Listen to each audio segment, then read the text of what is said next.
Dans une de nos dernières enquêtes, nous avons pu interroger les salariés sur leur degré de satisfaction par rapport à l'implication des employeurs et nous avons en 2018 donc identifié que 60% sur un panel de plus de 1000 actifs français représentatifs, interrogés par un cabinet de sondage, donc 60% nous disaient que leur employeur ne faisait pas grand-chose pour les aider à concilier vie professionnelle et vie personnelle. Alors c'était une petite amélioration par rapport à des enquêtes similaires que nous avions menées les années passées où il y a une décennie on était à 75% d'insatisfaits, donc il y a quand même une petite amélioration.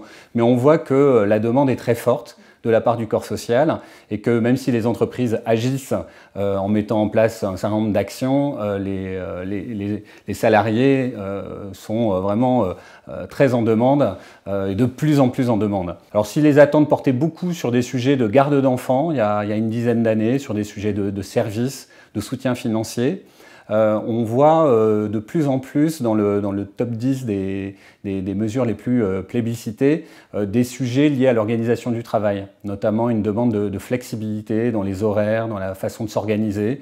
Voilà, pouvoir démarrer un peu quand on veut le matin, terminer quand on veut, travailler de là où on veut, la demande de télétravail. Alors depuis un an avec la crise Covid, forcément les choses se sont accélérées en la matière. Et d'ailleurs, on voit aujourd'hui aussi, quand on interroge les salariés, qu'un grand nombre a envie maintenant majoritairement de télétravailler, quand on peut le faire bien sûr, mais que là où on était un ou 2 jours par semaine dans les accords d'entreprise, on est en train de basculer sur du 3 jours, voire plus parfois. Donc il y a une attente forte des salariés en matière d'organisation du travail.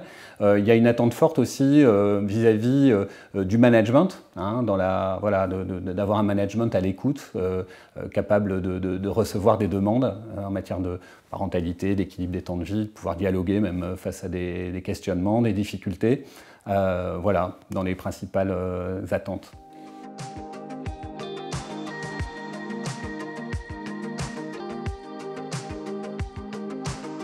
Alors, quand on veut rentrer dans une entreprise, ça vaut le coup de se renseigner sur les dispositifs que l'entreprise met en œuvre pour soutenir la parentalité et puis la qualité de vie au travail globalement. Les entreprises communiquent en général sur la signature des chartes, charte de la parentalité en entreprise par exemple. Donc ça, là aussi, c'est sans doute nécessaire pour un candidat de regarder justement les engagements RSE, comme on dit, RH d'un futur employeur.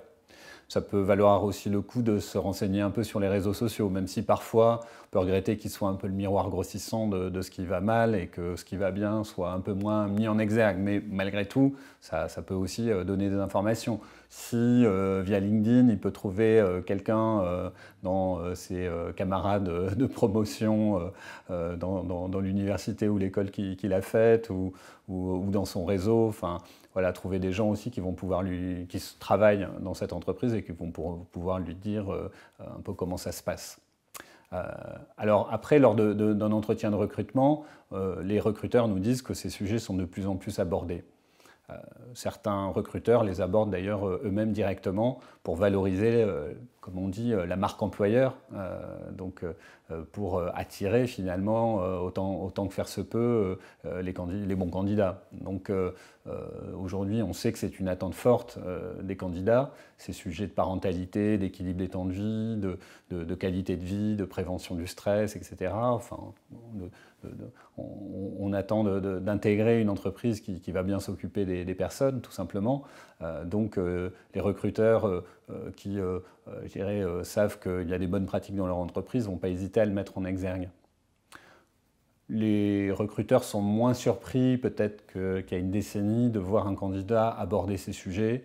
Je pense qu'ils sont même surpris parfois de ne pas le voir abordé par certains.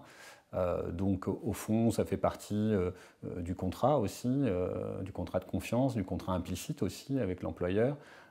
Donc autant l'aborder voilà, avec tact, bien sûr, et y compris d'ailleurs quand on a ensuite rejoint l'entreprise, se renseigner sur les dispositifs dont on peut bénéficier.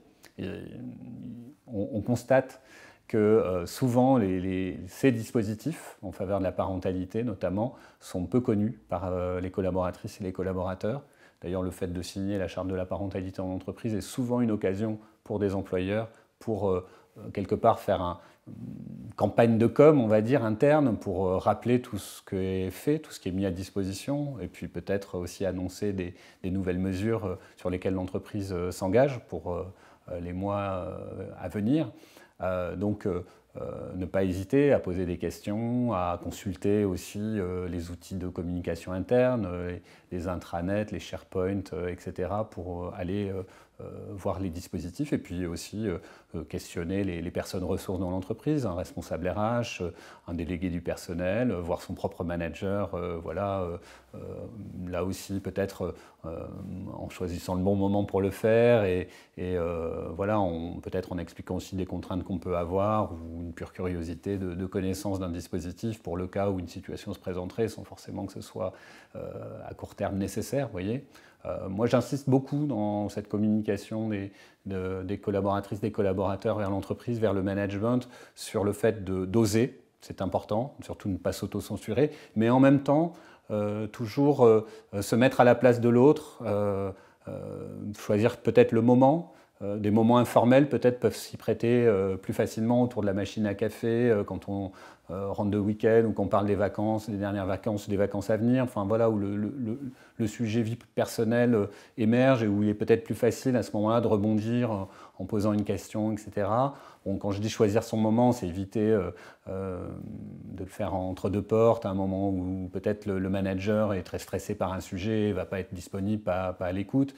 Qui plus est, si on a une demande à lui formuler pour obtenir, je ne sais pas, une souplesse d'organisation ou lui annoncer qu'on souhaite prendre un congé familial.